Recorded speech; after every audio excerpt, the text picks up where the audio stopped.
요즘 금리 인하 소식 정말 많이 들리죠. 과연 이 소식이 우리 지갑 사정에는 어떤 영향을 미치게 될까요? 지금부터 그 복잡한 이야기와 우리가 뭘 준비해야 할지 쉽고 명확하게 한번 파헤쳐 보겠습니다. 아마 뉴스 보시면서 이런 생각 한 번쯤 해보셨을 거예요. 미국이 금리를 내린다고? 그럼 우리도 곧 내리겠네? 대출이자 부담도 좀 줄고 살만해지겠다. 이렇게요. 근데요, 과연 이게 그렇게 간단한 문제일까요? 사실은요, 지금 한국은행 총재의 머릿속은 그 누구보다도 복잡한 퍼즐로 가득 차 있을 겁니다. 모두에게 좋은 소식처럼 보이는 이 금리 인하가 실제로는 우리 한국 경제에 아주 까다로운 숙제를 던져주고 있거든요. 자, 그럼 지금부터 본격적으로 한국은행이 마주한 이 핵심 딜레마 속으로 들어가 보겠습니다. 마치 눈앞에 두 개의 버튼이 있는데 도대체 어느 쪽을 눌러야 할지 깊이 고민하는 그런 상황과 아주 비슷합니다. 이 말이 현재 상황을 정말 기가 막히게 표현하는 것 같아요.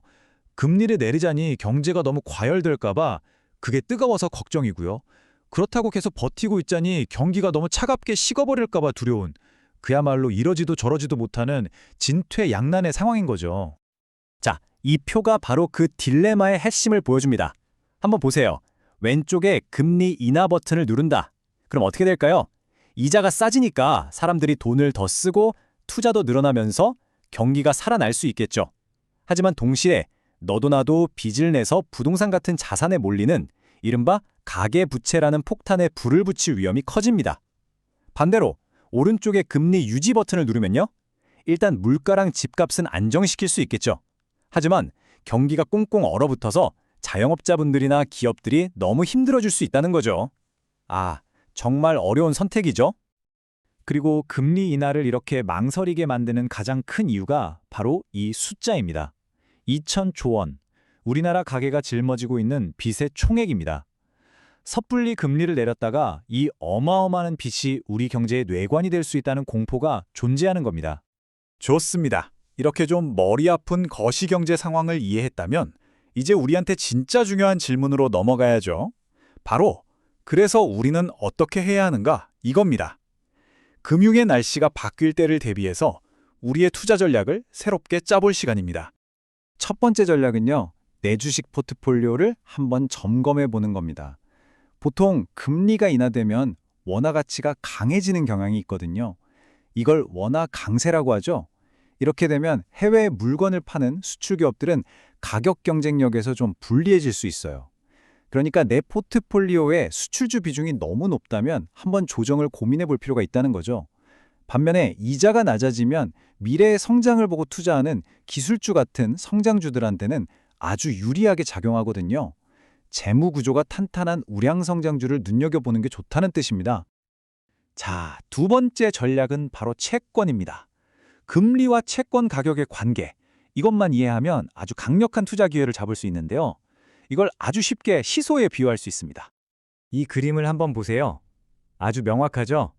금리하고 채권 가격은 시소처럼 정반대로 움직입니다. 앞으로 금리가 내려갈 것으로 예상된다면 맞습니다. 지금 채권을 사두는 게 유리하다는 뜻이죠. 왜냐하면 나중에 금리가 실제로 내려갔을 때 내가 가진 채권의 가격은 올라가서 시세 차익을 얻을 수 있으니까요. 세 번째는 환율입니다. 특히 달러 자산을 많이 가지고 계신 분들은 꼭 주목하셔야 돼요. 아까 말씀드린 것처럼 금리 인하로 원화 가치가 강해지면 내가 가진 1달러를 원화로 바꿀 때 받을 수 있는 돈이 줄어들 수 있거든요. 이걸 대비해서 가지고 있는 달러의 일부를 미리 원화로 바꿔두거나 아예 환율 변동에 따른 손실을 막아주도록 설계된 환해지 상품에 투자하는 것도 아주 좋은 방법입니다.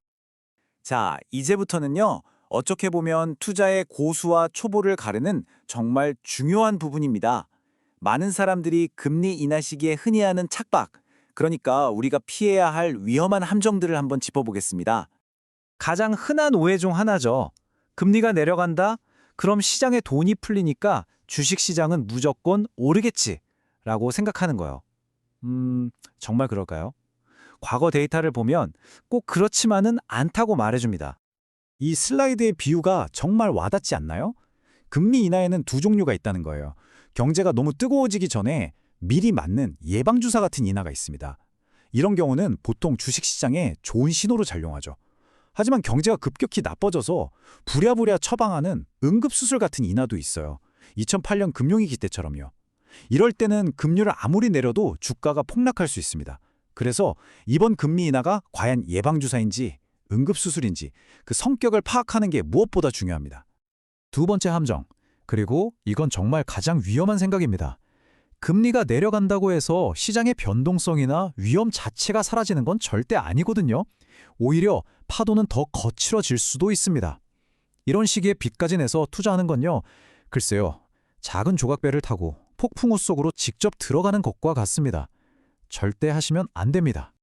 그럼 이제 이 모든 정보를 바탕으로 우리가 지금 당장 뭘 해야 할지 명확한 행동 지침을 딱 정리해 드릴게요. 복잡하게 생각할 것 없이 이 네 가지만 한번 점검해 보시면 됩니다. 첫째, 바로 내 주식 계좌를 열어보고 수출주와 성장주 비중이 적절하게 배분되어 있는지 확인해 보세요. 다음 둘째, 만기가 다가오는 예금이 있다면 금리가 더 떨어지기 전에 갈아탈 준비를 해야 합니다. 셋째, 안전벨트를 점검할 차례예요. 내 전체 자산의 30에서 40% 정도는 현금이나 채권 같은 안전자산에 배분되어 있는지 꼭 확인하세요. 마지막 넷째, 변동금리 대출이 있다면 지금이 바로 고정금리로 바꾸는 걸 은행과 상담해볼 아주 좋은 시기입니다. 마지막으로 이 말씀을 꼭 드리고 싶습니다. 경제 상황이라는 바람이 아무리 거세게 불어도요, 우리의 투자 원칙이라는 뿌리가 깊게 박혀 있다면 우리는 결코 쉽게 쓰러지지 않습니다. 금리가 오르든 내리든 시장이 어떻게 변하든 결국 가장 중요한 건 기본으로 돌아가는 겁니다. 한 곳에 모든 걸 걸지 않는 분산 투자, 그리고 내가 감당할 수 없는 빚을 지지 않는 것. 이 두 가지 가장 깊고 튼튼한 뿌리만 잘 내리고 있다면 여러분은 그 어떤 변화의 파도도 멋지게 넘어설 수 있을 겁니다. 하루 한 알 눈에 보이는 경제 구독과 좋아요 부탁드려요.